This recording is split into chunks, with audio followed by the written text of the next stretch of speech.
The Galactic Council spire had been built to make visitors feel small. Its chambers stretched like a hollowed star, ribs of dark crystal arching overhead, each etched with the victories of civilizations long dead. Light from the blue supergiant outside filtered through layered shields, casting a cold, ceremonial glow across tiers of seats arranged by age, conquest, and influence. At the lowest ring sat the newest species: humanity. Admiral Elias Rourke stood without ceremony. No medals. No sword. Just a dark uniform and a tablet resting lightly in his hand. He looked more like an engineer attending a budget review than the supreme commander of an interstellar fleet. Across the chamber, High Arbiter HFY Arketh rose. The Keeler was massive, encased in segmented armor grown rather than forged, his elongated crest flaring as the chamber's acoustics bent themselves to his voice. When he spoke, it carried the practiced weight of inevitability. "Let the record reflect," HFY Arketh intoned, "that this session marks the 1412th declaration of corrective war issued by the Galactic Council." A ripple of approval passed through the upper tiers. Some species pulsed bioluminescent patterns. Others clicked their mandibles in ritual acknowledgement. HFY Arketh turned his many-lensed gaze toward the human delegation. "Humanity," he continued, "has declined all offers of protectorate status. They have expanded beyond assigned corridors. They have pursued independent weapons research. They have ignored guidance given for their own preservation." Rourke glanced down at his tablet. His fingers moved once, saving the timestamp. The Arbiter raised a clawed limb, and a star map bloomed above the chamber. Human systems appeared in pale blue, few scattered fragile. Around them, Council territory glowed in deep crimson, an ocean around islands. "You stand," HFY Arketh said, "at the edge of your allowable existence." There it was. Not a threat. A verdict. "The Council does not seek your annihilation," he added, voice smooth, almost benevolent. "Compliance will ensure survival. Resistance will ensure correction." One of the human diplomats shifted, but Rourke lifted a finger slightly. The movement was subtle. "Enough." HFY Arketh continued, listing timelines with bureaucratic precision. Border seizures. Fleet demonstrations. Expected surrender windows. He cited previous corrective actions, though he avoided the older term, extinction, out of politeness. Several younger species watched the humans closely, waiting for panic, outrage, pleas. None came. When the Arbiter finished, silence stretched. Long enough for irritation to bloom across his crest. "Human representative," HFY Arketh said. "You may respond for the record." Rourke looked up. He didn't straighten. Didn't raise his voice. He simply tilted his head slightly, as if considering whether he missed something. "That's the declaration?" he asked. A murmur rippled through the chamber. HFY Arketh's crest stiffened. "It is final." Rourke nodded once. Then, almost conversationally, he said, "Is that all?" The chamber froze. Even the ambient hum of the spire seemed to falter. HFY Arketh stared, processing not the words but the tone. There was no defiance in it. No bravado. Just mild curiosity. As if a storm had been announced and the listener was checking the forecast for rain. "Clarify," the Arbiter demanded. Rourke shrugged, a very human gesture, small and imprecise. "We expected more conditions." "Demands?" "Maybe a list." "A list?" HFY Arketh repeated, incredulous. "Territorial limits. Cultural restrictions. Surrender terms." Rourke tapped his tablet. "This feels incomplete." Outrage erupted across the upper tiers. The insult was not in the words themselves, but in the implication that the Council's judgment lacked thoroughness. HFY Arketh's voice sharpened. "You mistake restraint for weakness." "No," Rourke said gently. "We mistake it for restraint." That did it. The Arbiter's crest flared wide, armor plates grinding. "Then the timeline is accelerated. Human assets beyond Sol will be neutralized immediately. Your fleets will be dismantled. Your governance dissolved." Rourke nodded again. Understood. No protest. No threats. XY Rarketh leaned forward. You show no fear. Rourke met the alien's gaze for the first time. His eyes were tired, not frightened. We're familiar with extinction-level events, he said. This won't be our first. The words landed harder than any insult. The arbiter straightened. This session is concluded. The spire's lights dimmed, signaling finality. Alien delegates began to rise, already speaking of resource allocations and victory ceremonies. Humanity had been categorized. The process was complete. As the human delegation exited, one junior diplomat whispered, Sir, was that wise? Rourke didn't slow. They weren't listening for wisdom. Back on Earth, the declaration arrived as a data packet, stripped of ceremony. It hit the United Terran Systems network at 0300 hours Geneva time. Markets dipped. Then stabilized. There were no riots. No mass evacuations. News anchors spoke calmly, voices steady. Analysts compared projections. Historians were invited on air, reminding viewers that humanity had rebuilt after plagues, impacts, wars they swore were final. In the Geneva Arcology, Rourke stood before a wall of quiet screens as fleet commanders joined one by one. We're officially at war, he said. We will lose territory. Ships. People. No one spoke. But we're not here to win the first battle, Rourke continued. We're here to learn how they fight. A commander frowned. And if they overwhelm us? Rourke allowed himself a thin smile. Then they'll show us everything. Orders went out, not for full defense, but selective engagement. Systems were prioritized not by population, but by strategic value. Evacuation drills activated smoothly, practiced long before anyone admitted they might be needed. As the first human fleets moved, quietly and without fanfare, Rourke watched the star map update. The Council believed war was about dominance. Humanity knew better. War was about adaptation. And somewhere, deep within Council territory, the first mistake was already in motion. The first strike came exactly when the Galactic Council said it would. At the edge of the Orion Arm, the colony at Hestia Prime woke to a sky turning hostile. Orbital sensors screamed warnings as crimson markers bloomed across tactical displays. The Council fleet emerged from folded space in perfect formation, vast, symmetrical, beautiful in a cold, mathematical way. Every vessel held position with ritual precision, distances measured to the meter, vectors aligned like a ceremonial blade. In the command dome above Hestia, Captain Mira Solano watched the feed without blinking. So that's intimidation, she murmured. Her first officer swallowed. We're outnumbered 10-1. Solano nodded. Then let's not waste their time. Human ships launched in staggered bursts, smaller and fewer, their hulls scarred from previous patrols. No grand speeches followed. No last stands announced. Just engines flaring and data channels opening. The Council's opening salvo was surgical. Coherent beams cut through orbital defenses, disabling platforms with calculated restraint. They weren't here to slaughter. They were here to demonstrate. From a distant observation platform, Keeler tacticians recorded everything. Ship responses. Power curves. Reaction delays. Observe, one analyst said, satisfaction clicking in his voice. Human vessels hesitate. They did. Briefly. Then Solano gave the order. All units engage at will. Priority exposure. What about defense? Her first officer asked. Solano's mouth tightened. Defense comes later. Human ships surged forward, not as a wall, but as scattered sparks. They accelerated past safe limits, dove toward enemy formations at reckless angles, and opened fire from distances no doctrine approved. Some were torn apart within seconds.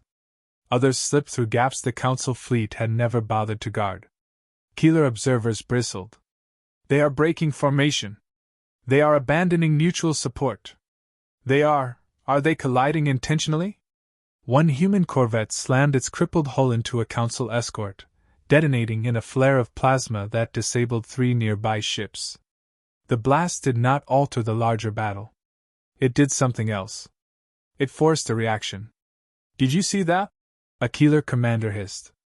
"They are using destruction as interference." In the chaos, Solano's sensors drank deeply. Weapon frequencies. Shield harmonics. Targeting lag. Every death transmitted something valuable. On Earth, Admiral Rourke watched the feed in silence. A junior analyst whispered, "Losses are mounting." Rourke nodded. "I know. Sir, if we pull back now." "We won't." Another human ship vanished in a blossom of light. Rourke didn't look away. After 46 minutes, the Council fleet ceased fire. Their objective had been achieved. Hestia Prime's orbital grid lay shattered. Human ships drifted in ruin. The Council had proven its point. Or so they believed.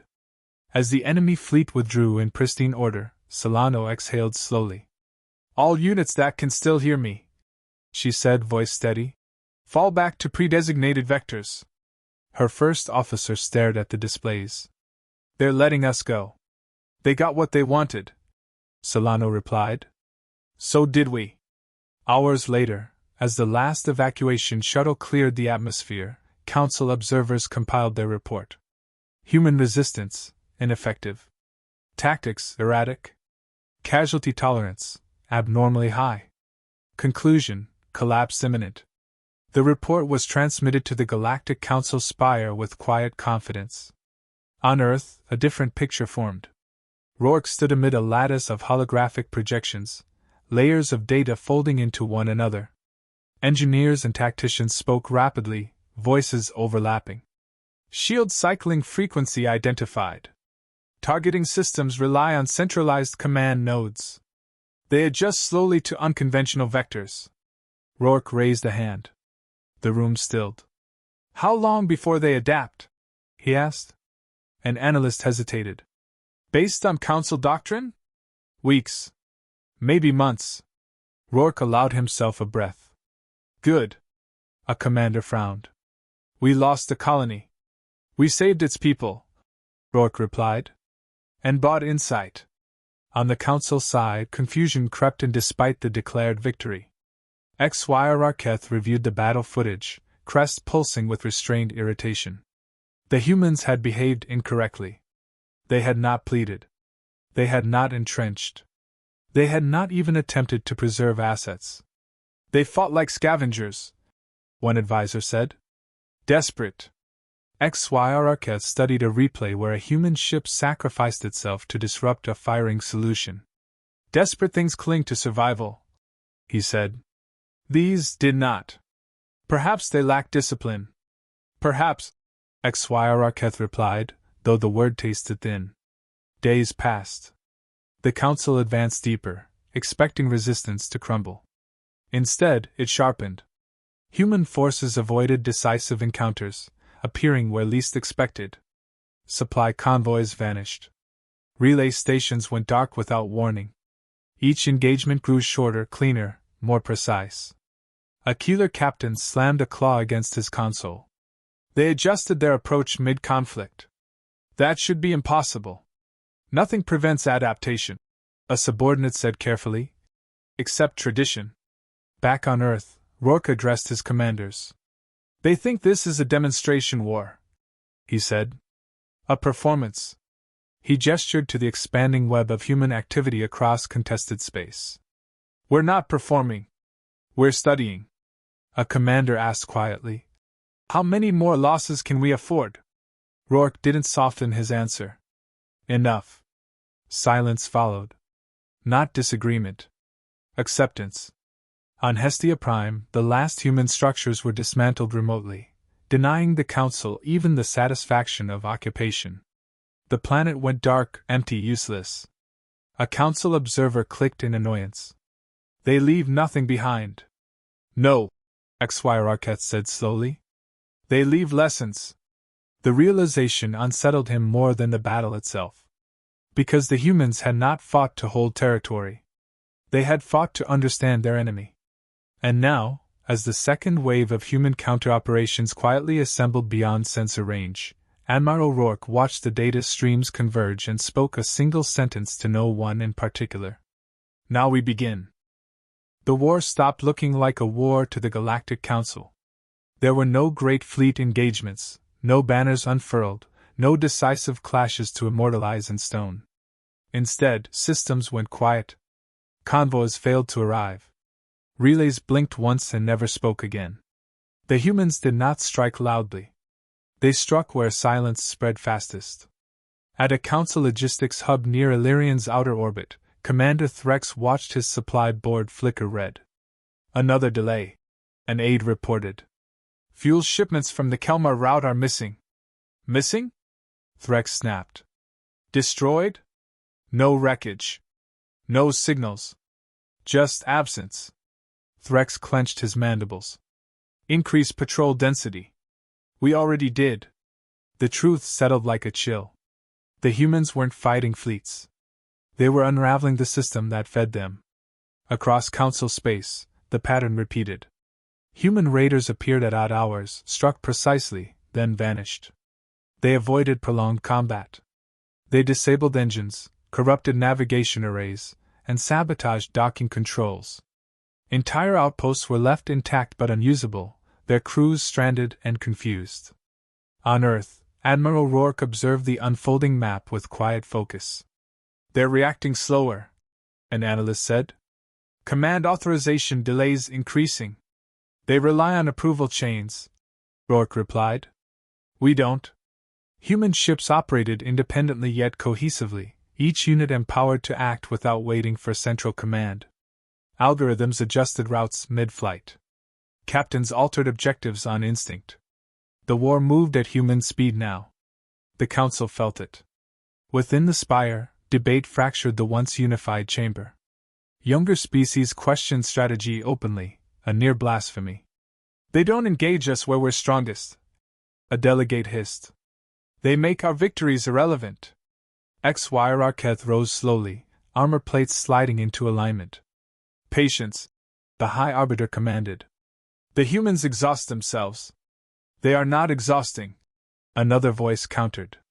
"They are refining." That word lingered. HFY Raketh dismissed the session early. He returned to his private chamber and replayed battle footage in silence. Each encounter showed improvement.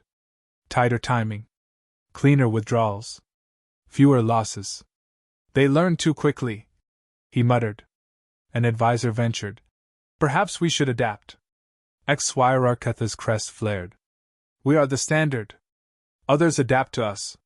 Yet even as he spoke, reports arrived of Council monuments struck, not destroyed, but defaced. Data vaults breached.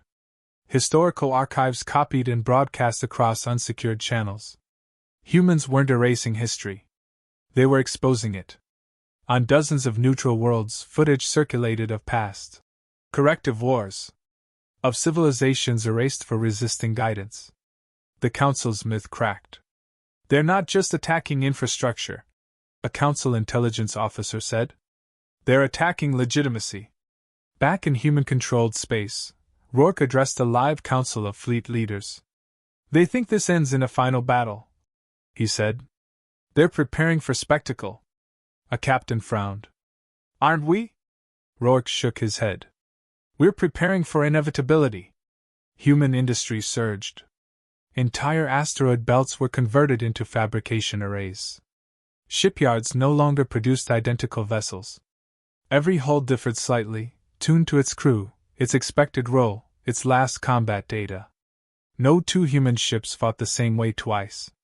In the shadows of Council territory, autonomous human drones mapped hyperspace currents long ignored. New routes opened. Old assumptions failed. At a forward Council base, alarms blared as human strike craft emerged inside the defensive perimeter, something previously deemed impossible. "How did they bypass the shield?" a commander shouted. "They didn't," came the reply. "They went around it." The base fell without a battle. Its command staff evacuated in disarray, leaving behind intact structures and useless authority.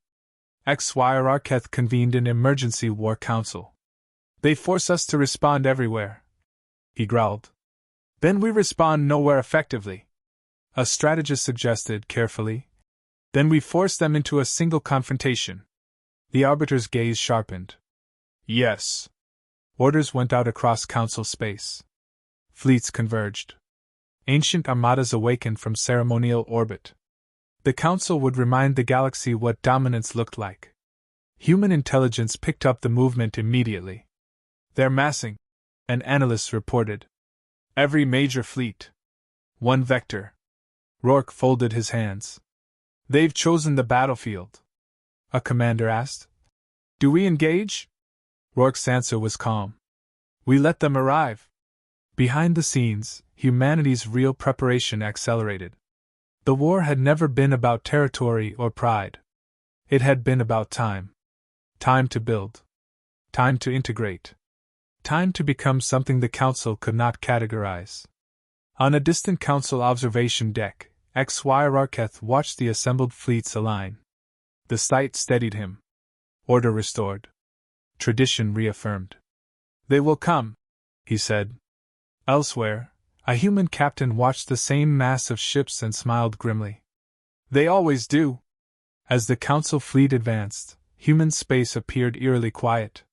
No raids. No harassment. The sudden stillness felt wrong. HFY frowned. Where is their resistance? An aide hesitated.